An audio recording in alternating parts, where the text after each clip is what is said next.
दोस्तों नमस्कार, प्रणाम, नमस्ते। आज मैं एक बार फिर अपने नए अध्याय को लेकर टॉक बाय डॉक्टर नूतन राय के माध्यम से हेल्थ इन 5 के मंच से आपके समक्ष नूतन वर्षाभिनंदन के साथ उपस्थित हूँ।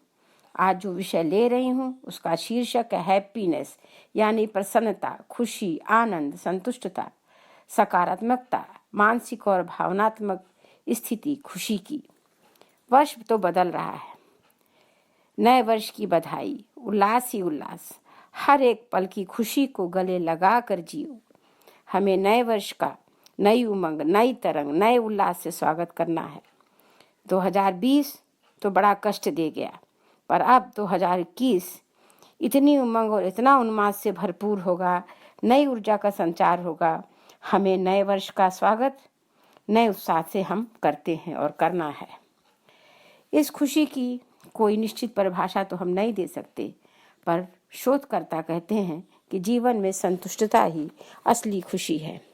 कहीं पढ़ा था, एक व्यक्ति 25 साल से रोज सुबह की दौड़ लगाता था, बहुत नियमित रहता था, सुबह जल्दी उठना, रात में जल्दी सोना, फल सब्जियां ही खाता था, अल्कोहल वगैरह नहीं लेता था, पर उसका जल्दी ही देहांत हो गया। वो प्रभु के पास पहुंचा तो उसने प्रभु से प्रश्न किया, मैंने तो बड़ा नियमित जीवन जिया है प्रभु, फिर आपने क्यों इतने जल्दी मुझे अपने पास बुला लिया? प्रभु ने उत्तर दिया, तुमने बहुत नियमित जीवन जिया जरूर है, पर तुम्हारे जीवन में फन कहाँ था, खुशी कहाँ थी, मजा कहाँ था? तुमने जीवन में नियमों का पालन जरूर किया, फिर भी तुम सार्थक नहीं रहे। मैं तुम्हें एक बार फिर वापस पृथ्वी पर भेजता हूँ, जाकर नियमों के साथ अपने जीवन का लुत्फ उठाओ, जरूर उठाओ, एंजॉय करो, जीवन का आनंद लो, संतुष्टि प्राप्त करो। तभी जीवन का अर्थ है और तभी जीवन की सार्थकता है। इस कहानी का निचोड़ है कि एक जीवन मिला है, पता नहीं दोबारा मिलेगा कि नहीं। तुम जीवन को भरपूर जियो, एक एक क्षण को जियो। ना सुख हमेशा रहेगा ना दुख, तो अपनी खुशी को खुद में खोजो, सकारात्मक विचारों में खोजो, परिवर्तन में खोजो, हर पल में खोजो, छोटे बच्चों में खोजो, अपने पालतू पशुओं में खोजो, उनसे खेलो, आनंद लो। जो परेशानी है वह तो है ही, उसके लिए निरंतर प्रयास करो, पर सकारात्मक भाव से, खुश होकर। रो रो कर प्रयास करने का कोई अर्थ नहीं है। खुश रहने से ही स्वास्थ्य भी अच्छा रहता है। मैंने पिछली श्रृंखला में 5 तत्वों के बारे में बताया था। उसमें एक तत्व आकाश है, जिसकी तुलना मन से की थी। यह मन ही है जिसमें प्रसन्नता आती है। यह 5 तत्व शरीर के स्वास्थ्य से संबंधित हैं, और जब मन विचलित हो जाएगा तो स्वास्थ्य पर असर तो आएगा ही। अपने इस व्यस्त जीवन में अपने स्वास्थ्य का तरीका बहुत साधारण है, पर आसान नहीं है। इसके लिए हमें यह सोचना होगा कि हमें हेल्दी रहने के लिए क्या करना है। हैप्पीनेस बने रहेगी तो हम स्वस्थ रहेंगे। इसके लिए कोई निश्चित नियम नहीं है। खुशी को हम कहीं भी खोज सकते हैं।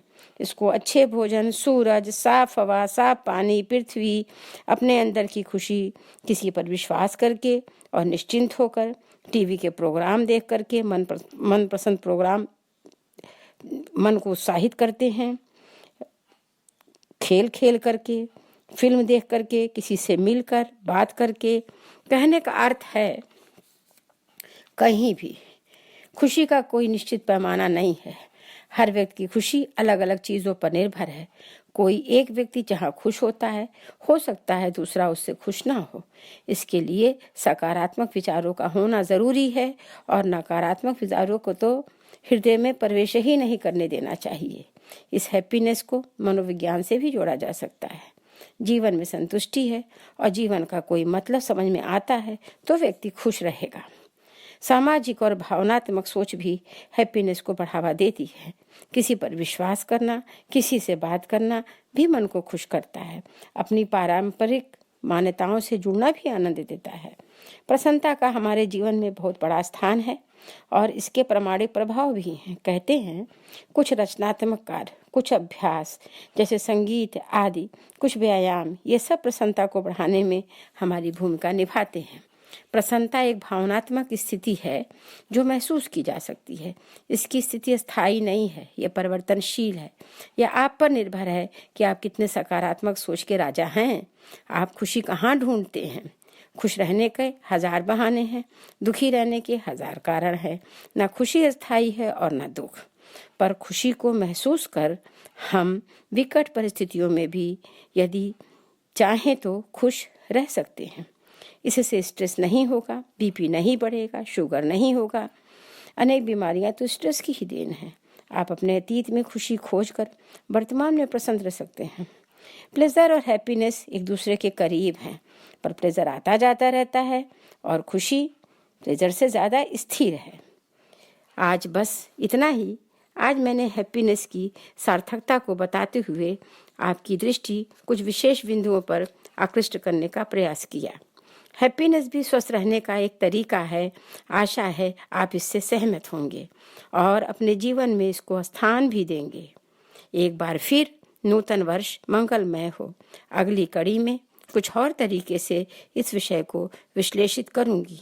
आशा है आप इस ईमेल आईडी पर मुझे परामर्श प्रेषित करेंगे। news.healthin5@gmail.com। धन्यवाद।